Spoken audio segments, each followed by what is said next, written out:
semuanya, perkenalkan nama aku Andika Livia Ramadhani, NIM G00230112. Aku dari kelompok B3. Di sini aku akan menjelasin rotator cuff. Rotator cuff itu memiliki beberapa tugas penting yang termasuk menstabili suhu, maksudnya menstabili bahu, mengangkat dan memutar lengan, serta memastikan kepala humerus tetap terpasang dengan aman di soket bahu. Nah, apa sih otot-otot penyusunnya? Yang pertama itu adalah supraspinatus, yang kedua infravinatus, yang ketiga teres minor, yang keempat subclavularis. Nah, cara menghafalinnya kalau aku itu dengan 4 kata awalan. Nah, jadi itu kan ada SITS.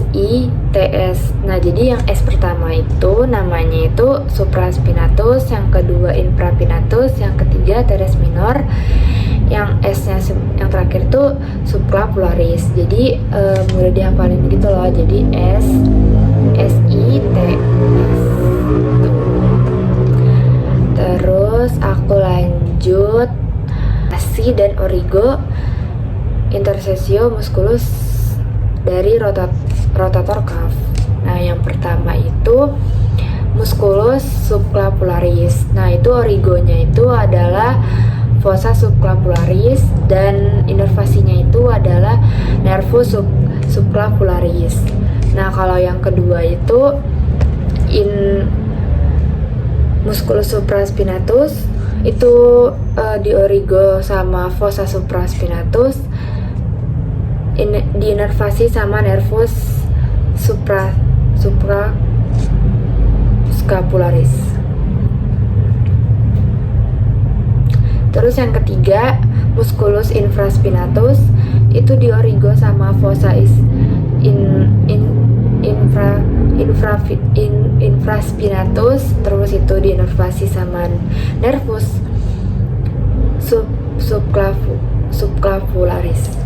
Terus yang terakhir musculus teres minor itu di origo sama margo lateral scapulae, terus diinervasi sama nervus axillaris. Nah, terus aku mau lanjut klinis apa sih yang sering terjadi di rotator cuff. Nah, klinisnya itu yang biasa terjadi itu adalah cedera pada rotator cuff tendon dan dapat tuh bersifat akut. Nah, biasanya timbulnya tuh mendadak dan degeneratif. Yang cedera akut itu timbulnya mendadak misalnya tuh terjadi apabila seorang jatuh dengan posisi tangan terhentak atau saat memegang sesuatu yang terlalu berat di posisi yang kurang tepat. Misalnya tuh dia kayak jatuh dari motor, terus itu yang jatuh duluan itu bagian sininya tuh, jadi bisa patah bagian origonya gitu. Terus cedera akut ini tuh dapat muncul bersamaan dengan cedera pada bagian lain seperti patah tulang, yaitu kan selangka atau dislokasi sendi bahu. Nah, sementara itu tuh cedera degeneratifnya itu timbul itu perlahan, disebabkan karena beberapa faktor, yaitu faktor usia, gerakan repetitif pada sendi bahu atau gerakan seperti mendayung atau kebiasaan membawa beban berat. Berkaitan dengan pengapuran pada sendi bahu ditandai dengan munculnya bone spur atau tulang baru berbentuk taji, terus sehingga menyebabkan penekanan pada tendon rotator cuff saat mengangkat tangan ke atas. Tuh. Jadi habis itu aku lanjut ke di sini aku akan menjelasin ekstremitas inferior, otot yang berkontraksi di regio femur, dan aku nyebutin nanti inervasinya. Nah, yang pertama itu regio femur anterior atau yang bagian depan. Itu ada musculus iliacus, itu terbagi menjadi 2. Yang pertama musculus iliacus itu diinervasi sama nervus femoralis. Yang kedua musculus venosus major itu diinervasi sama plexus lumbalis. Terus lanjut ke musculus quadriceps, itu terbagi menjadi 5. Ada musculus rectus femoris, diinervasi oleh nervus femoralis. Terus musculus factus medialis, itu diinervasi sama nervus femoralis. Yang ketiga ada musculus factus lateralis, itu diinervasi sama nervus femoralis.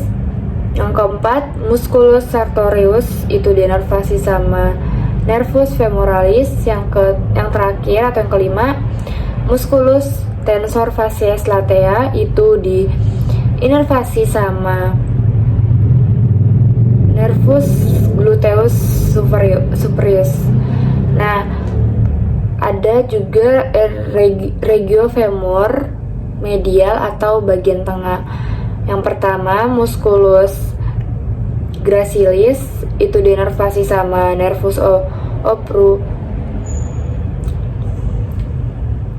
Lanjut di bagian regiofemor atau medial tengah, itu yang pertama musculus gracilis yang diinervasi sama nervus obturatorius.